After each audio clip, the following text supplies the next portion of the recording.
Has expired. The chair now recognizes the gentleman from Texas, Mr. Williams. Thank you, Mr. Chairman. And Chairman Powell, thank you for being here this morning. Sound monetary policy is critically important to unleashing the economic opportunity of this great nation and her citizens. In 2018, I can tell you, I'm a small business owner for 47 years on Main Street. We are off to a great start.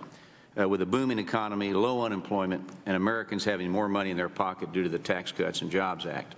Though I'm encouraged by the strides we've made in the last year, I do acknowledge that there's still so much work to do. I look forward to working with you to ensure that our economy is fully empowered and never unnecessarily restricted. So, question. Federal Reserve Bank presidents serve a critical role in providing local information to the FOMC. This bottom-up flow of information is one of the Federal Reserve System's most productive features.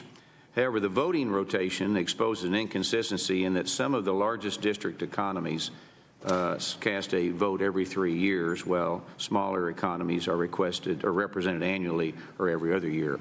So, Chairman, is it your opinion that each region is properly represented under the current voting structure? Let me begin by saying that I'm a very strong supporter of our federated system, and I think that what the Reserve Bank system does, among other things, is it guarantees that we'll have a diversity of perspectives around the table. You've got 12 reserve banks, you've got 12 economic staffs, and you know, I think you make mistakes when everybody agrees, generally, has been my experience, when you have diverse perspectives and people disagreeing.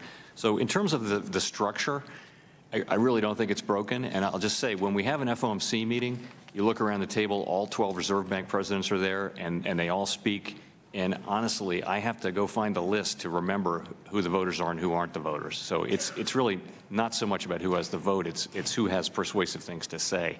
And I really do think the current equilibrium has served us well, and I wouldn't see a reason to change it. Okay.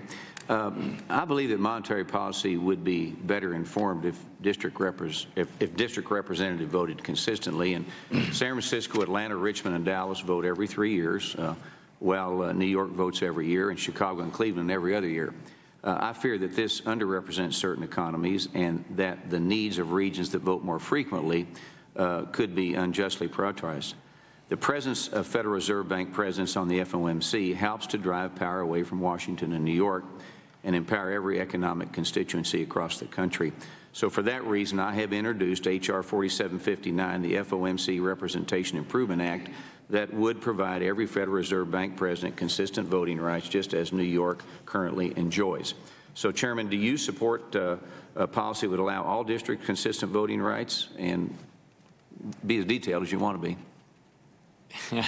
You know, again, I would just say I really think the current system has served us well, and I think you have a great Reserve Bank president in Texas, and you know his voice is certainly well heard, as it should be. Okay, Mr. Chairman, I yield my time back. Thank you.